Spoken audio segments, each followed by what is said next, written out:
Hi everyone, I'm presenting our paper Maintenance of Stability, the Labor of China's Data-Driven Governance in Dynamic Zero COVID, co-authored with Dr. Yuling and Dr. Silvia Lindtner. Since the outbreak of the pandemic, the Chinese government began to legitimize a series of new data-driven governance techniques under the name of public safety and social stability. One prominent example is the health QR code system shown here, a color code system to show individual citizens' exposure risk levels and also documenting individual COVID testing results on a daily basis. But many other countries struggle with the continuous rise in COVID-related deaths in 2020 and 2021.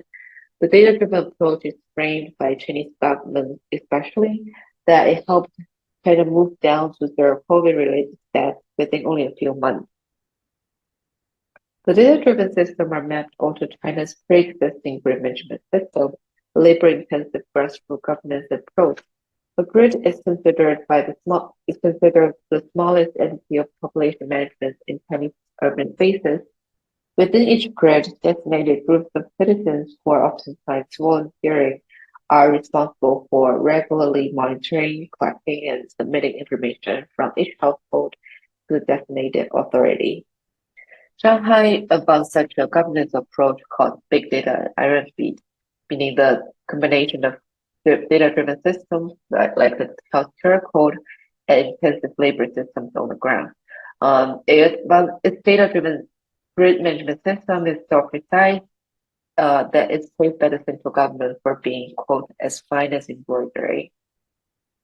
The spread of new and more transmissible variants in late 2021 and early 2022 shifted the COVID management approach to the so-called dynamic zero COVID. This new policy further puts the responsibility to extinguish an outbreak at the local grid level. Yet even with the most advanced data-driven grid management, China has to enter an almost 6-month-long lockdown in February of 2022. Amidst this lockdown, popular portraits often frame the party state as the omnipotent force of social control and Shanghai as a dystopian nightmare. In this context of perceived dystopian social control, we notice that citizens' agency and grassroots autonomy tend to be excluded from narrative. We build on feminine science and technology studies sensibility to turn to the labor of maintenance needed during the breakdown. To think beyond the binary of designer user and recenter maintenance agency in our inquiries. This also means to politicize maintenance, especially in our case, to think how maintenance in techno-scientific governance serves to sustain and reinforce the political status quo. In the following, we show the sociotechnical work of maintaining stability and the promise of data-driven COVID management systems during the 2022 Shanghai lockdown. For the purpose of this talk, we zoom in on the experience of our dear co-author and colleague Yuling, who turned her lockdown experience in campus into a 5-month-long ethnographic experience. Yuling is a professor in a major university in Shanghai in March. In cases rising dramatically day by day, Shanghai government officially announced the whole city went into lockdown. Shortly after the announcement, students and faculties are required to stay put where they are in the university, which is then turned into a grid for dynamic COVID management purposes. So Yuling, starting from then, started to take on the role of volunteer grid manager / grid worker to help with testing and supporting students' everyday needs.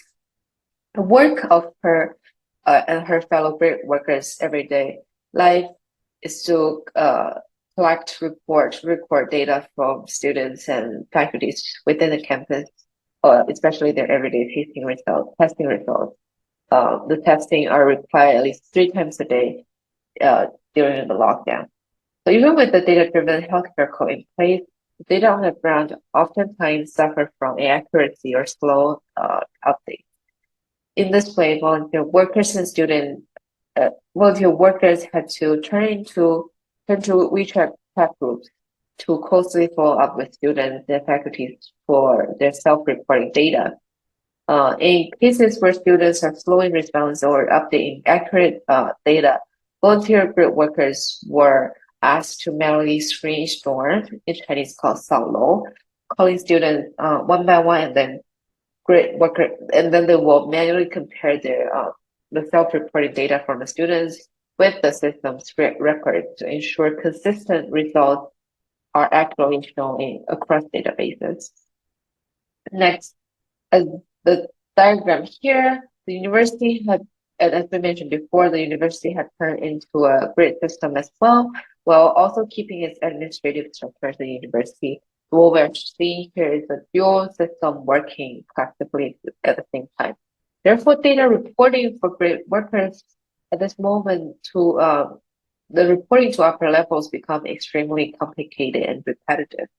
One of our interlocutors, Jing, said, I feel the biggest problem is how to connect different data parts. Currently, we repeatedly seek, collect, record, and exchange data every day. Sometimes different level management units need the same data, and then we provide this data to different people over and over again.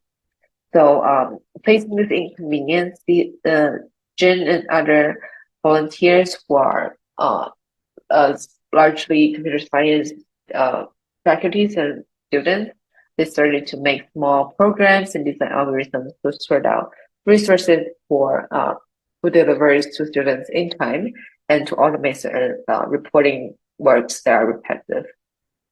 Further into lockdown, many of our students and volunteers feel their patients were stretched thin, and then they reached their limits both emotionally and mentally.